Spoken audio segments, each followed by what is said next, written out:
Aló, esto es Real y Política, soy Iván Loreto, anfitrión. Hoy vamos a hablar sobre el secreto de la filantropía. Creo que antes también hablamos del tema de los filántropos, ¿no? Sí, les comenté una columna que había salido en una revista de Europa sobre el tema de los filántropos y su relación con los filántropos de la época moderna del Renacimiento, ¿no? Bueno, también sobre el tema de la filantropía puedes encontrar en Caníbales y Reyes de Marvin Harris. Él fue el padre de la antropología materialista. Muy bueno su libro, ¿eh? Muy bueno, te explica casi todo. Con eso ya tienes una base, ¿no? Bueno, este es el tema de la filantropía. Ahora vamos a hablar del secreto de la filantropía. Sí, es un artículo que salió en AIMO, un portal que se llama, no, AIM Digital, aimdigital.com.ar slash el secreto de la filantropía. Esto salió el 28 de junio. No, el 10 de junio, perdón. Salió el 10 de junio. Sí. Y bueno, voy a relatártelo y haré algunas acotaciones. Empecemos. George Soros, Warren Buffett, Bill Gates, Mark Zuckerberg y otros bimillonarios estadounidenses, herederos de la estirpe de John Rockefeller, Vanderbilt, J. P. Morgan o Carnegie, afectos como ellos a publicitar donaciones de buena parte de sus enormes fortunas a fundaciones filantrópicas. Como sus antecesores de hace un siglo, ellos mismos son todo en las fundaciones que reciben las donaciones, como la que encabezan, por ejemplo, el propio Gates y su esposa Melinda. Sobre Bill Gates encontré algo antiguo en selecciones de Reader Digest 1997-98. Encontré algo sobre Bill Gates muy bueno. Un día te lo voy a relatar, ¿ya? Para ver qué cosa busca Bill Gates. Pero tiene que ver también con el tema de realiopolítica, ¿eh? Bueno, sigamos. Los super ricos tienden a no pagar impuestos o pagar muy pocos impuestos.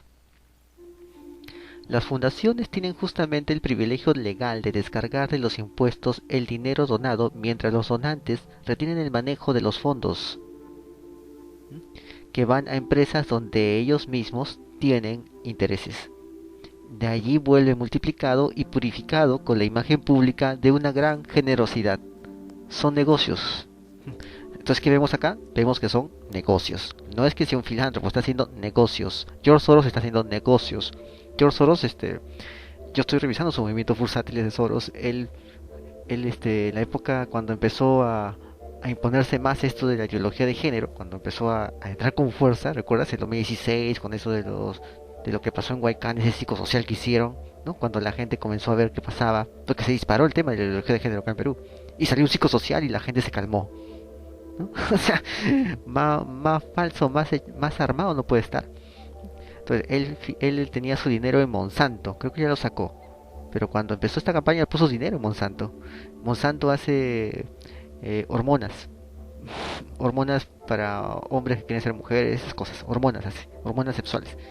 Es una de las tantas eh, producciones cortesías de Monsanto, ¿no? También hace el tema de la marihuana transgénica, ¿no? Y Soros habló con Mujica y en Uruguay cuando él era presidente para el tema de la marihuana transgénica, ¿no? O sea, es un negocio, o sea, tiene dinero en tal empresa y hace una campaña para tal situación humanitaria, ¿no? Pero en verdad eso al final termina desembocando en un consumo, en compras, licitaciones y ni siquiera licitaciones, sino que se paga así a dedo, ¿no? Termina en eso, o sea, no es exactamente una generosidad, ¿no? O sea, como dice acá, ¿no? Las fundaciones tienen justamente el privilegio legal de descargar de los impuestos el dinero donado mientras los donantes retienen el manejo de los fondos que van a empresas donde ellos mismos tienen intereses. Entonces, no es entonces el arrepentimiento tardío de gente que hizo mucha plata y no sabe qué hacer con ella, como explicó Zuckerberg en una larga, detallada y publicada carta a su hija recién nacida, a la que supuestamente desheredó al donar casi toda su fortuna, sino un cálculo económico tiende a aliviar contribuciones y mejorar las retribuciones. Es así.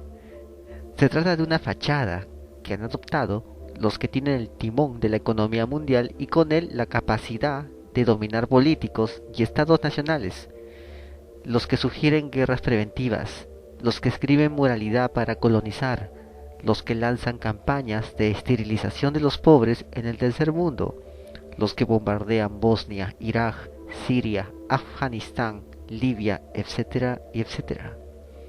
Ellos mismos, en un estudio de abogados de Nueva York, hicieron redactar para Bosnia, después del bombardeo que terminó en 1995, una constitución que la convirtió en colonia, prohibió al Banco Central emitir dinero y que su presidente sea de Bosnia ni de ningún país limítrofe.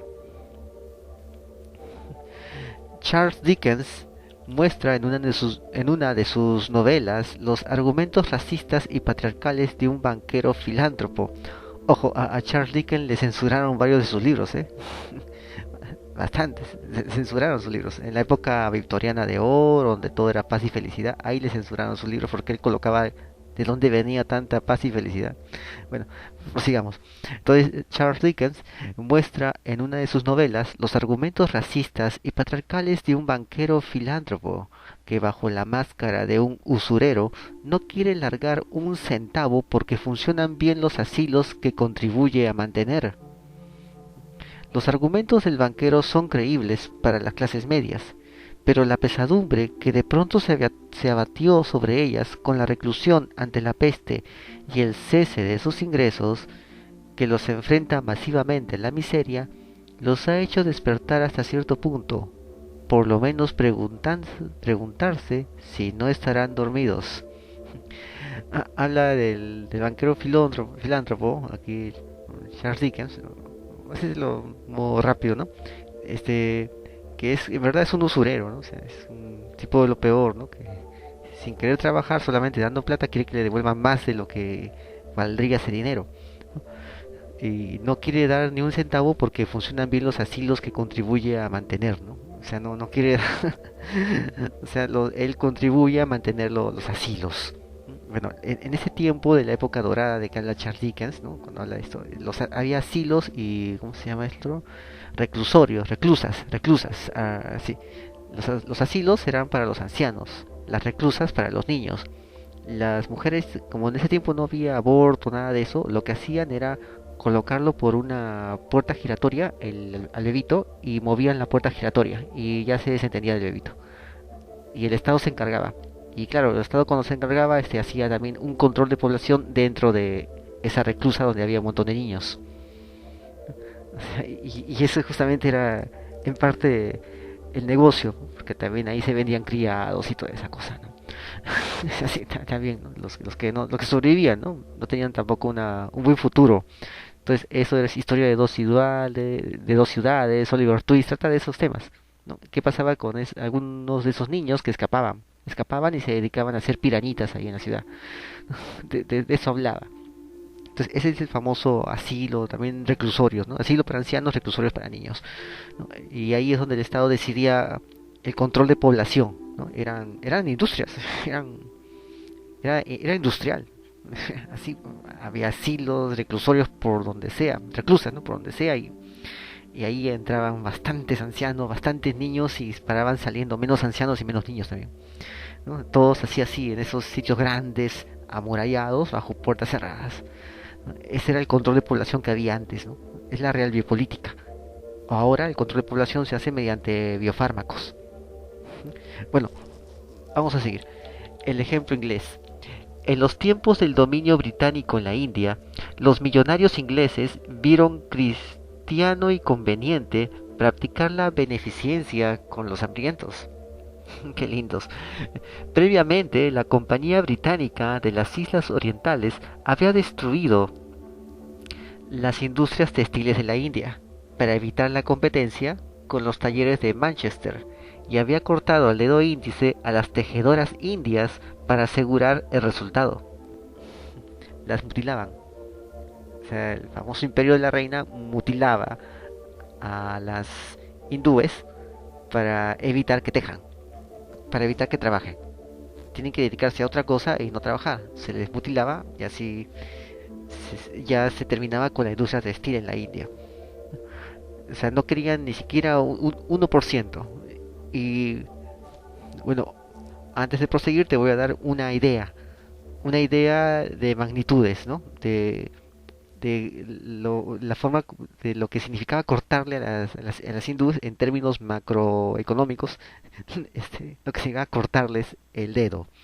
Eh, Sucede que Estados Unidos, perdón, Inglaterra, en solamente un día hacía, hacía la producción textil de la India, que la India necesitaba eh, bastante tiempo para hacer. O sea, la India no era exactamente una competencia, pero aún así ellos no querían ni el 1% de la competencia. Eh, Inglaterra en un día hacía 100.000 y la India necesitaba más de 100 días para hacer 100.000. O sea, no hacía lo suficiente para abastecer todo el mercado de la India, solamente para abastecerse ellos mismos. A la justa también se abastecían ellos mismos con su propia mano de obra, que no tenían la maquinaria, la industria, ¿no? Y los ingleses no iban a permitir que entre ahí esa maquinaria y esa industria textil.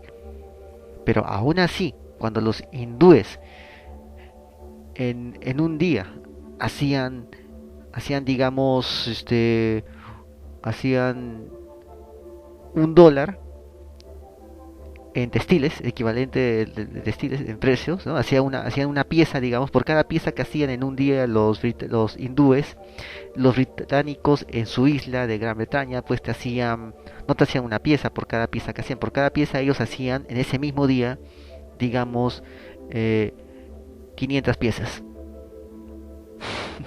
Esa era la diferencia, pero aún así le cortaban el dedo a las tejedoras indias. No quería ni siquiera el 1% de competencia en su negocio.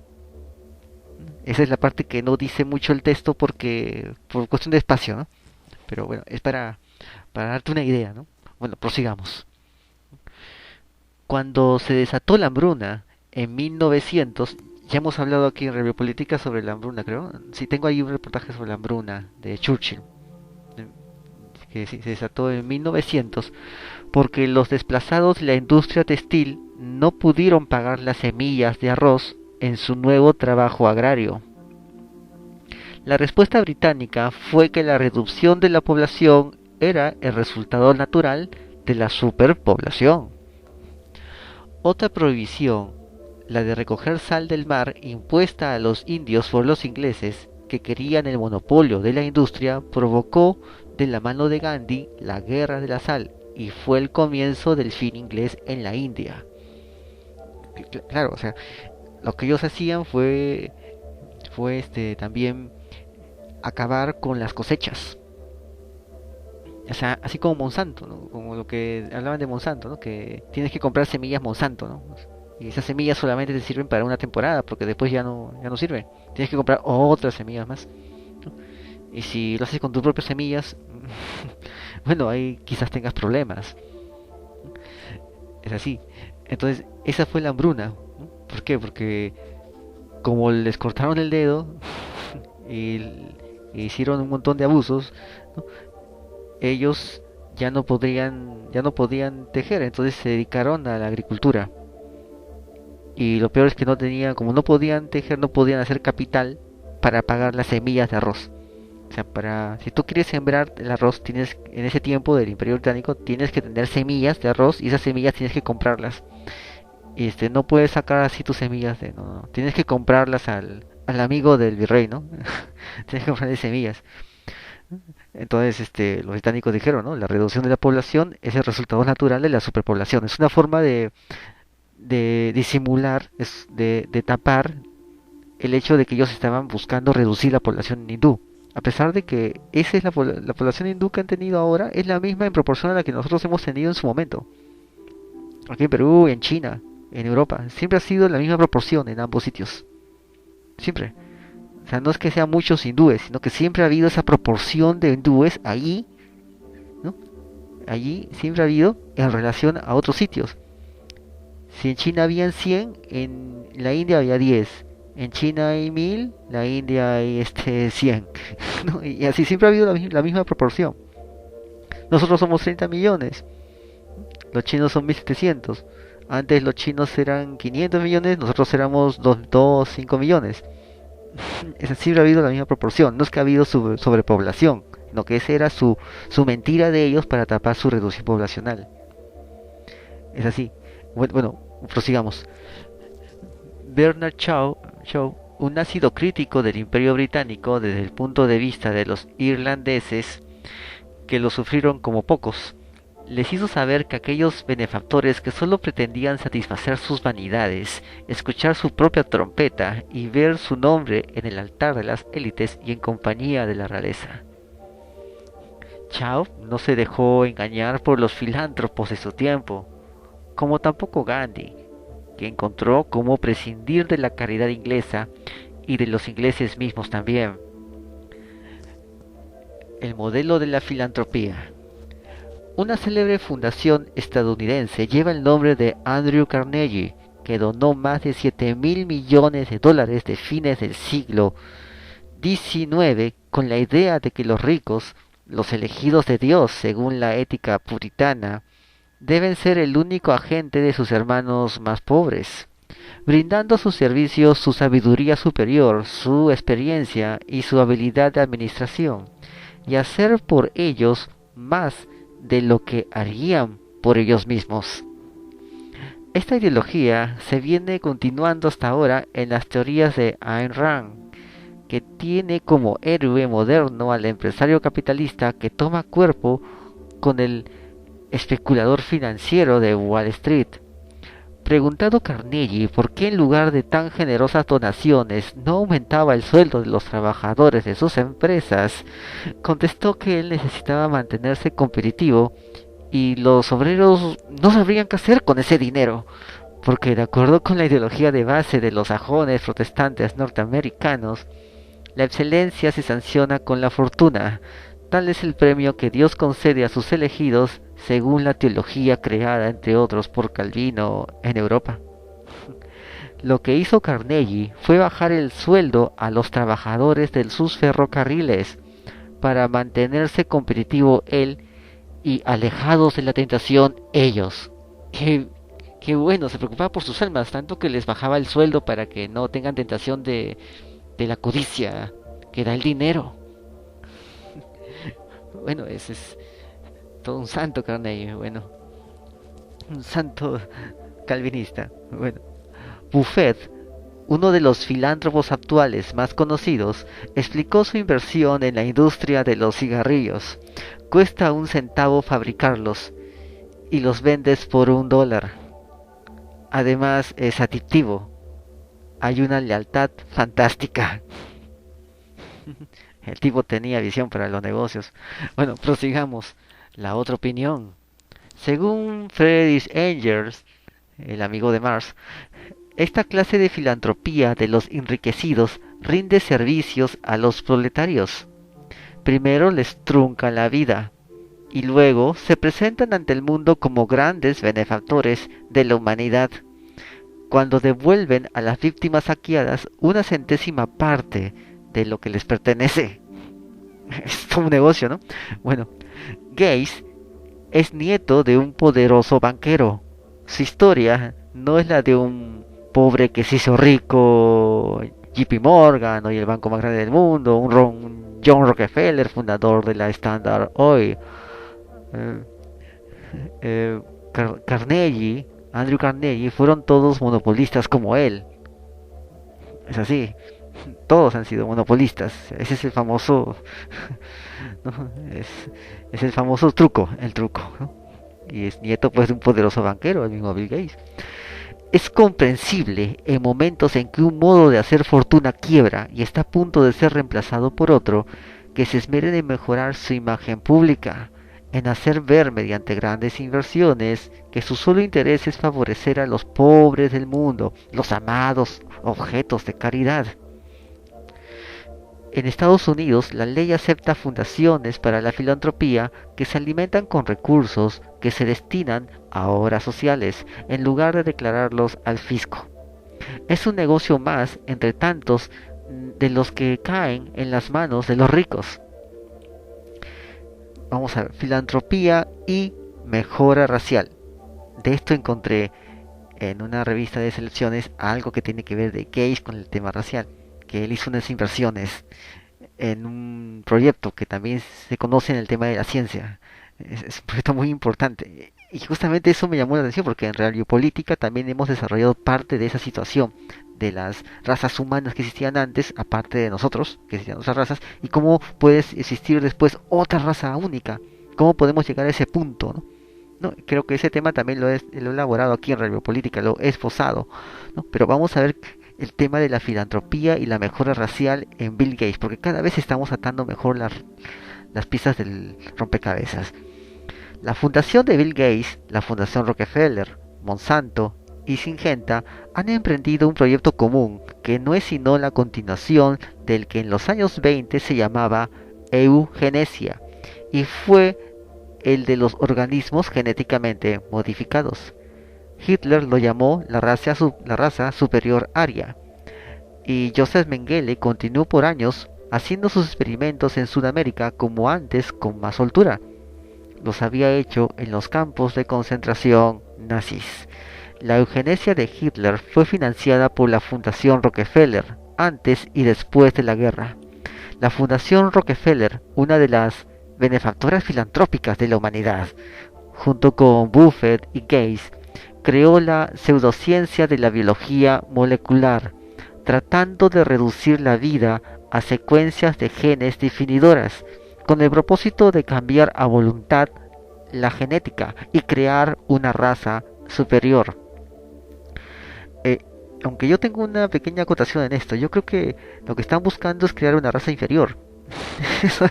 ¿No? Y modificarse ellos para el alza, ¿no? Pero también están creando la raza inferior. Creo que ese es el tema de la biología molecular, es crear la raza inferior. Eso es lo que buscan. ¿No? ¿No? Porque una vez que ya tienen la raza inferior, lo de ellos ya despega ya, ¿no? Es así, o sea, si nos ponemos en la mentalidad de uno de ellos, ¿no? ¿Cómo puede pensar, no? Quizás no está pensando así, ¿no? Pero bueno, prosigamos. Fue la Fundación Rockefeller, vinculada con George Soros a Monsanto, a la que debemos la soya y el maíz transgénicos y los campos regados con glifosato, la creadora de la Revolución Verde. Ojo, la Academia Mexicana de Medicina de México, de Medicina, la Academia Nacional de Medicina de México habla sobre estos temas de los de los rosadores agrícolas. Causan esterilidad masculina. Ojo. Bueno, prosigamos. La Revolución Verde permitió a los filántropos desarrollar un agronegocio globalizado monopolizable como el caso del petróleo con la Standard Oil. El negocio se monopolizó como un siglo antes la industria petrolera. La finalidad parecía oscura, pero aclaro, concertar el control de la cadena alimentaria en corporaciones multinacionales como Monsanto y Syngenta sin capacidad del agricultor tradicional. Es así. Los agricultores deben quedar a merced de los filántropos porque no tienen sino comprar semillas todos los años. O de lo contrario les cae la policía de las semillas.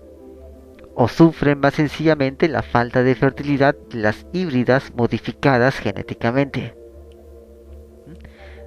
Del campo a la ciudad.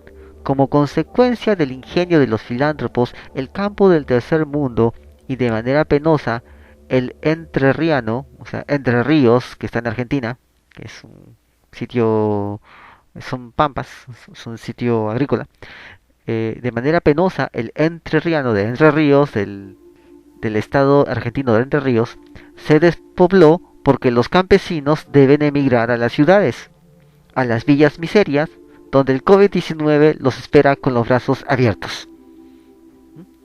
El objetivo es disfrazar de beneficencia las viejas doctrinas malthusianas, que ven en el crecimiento de la población el mayor mal de la humanidad.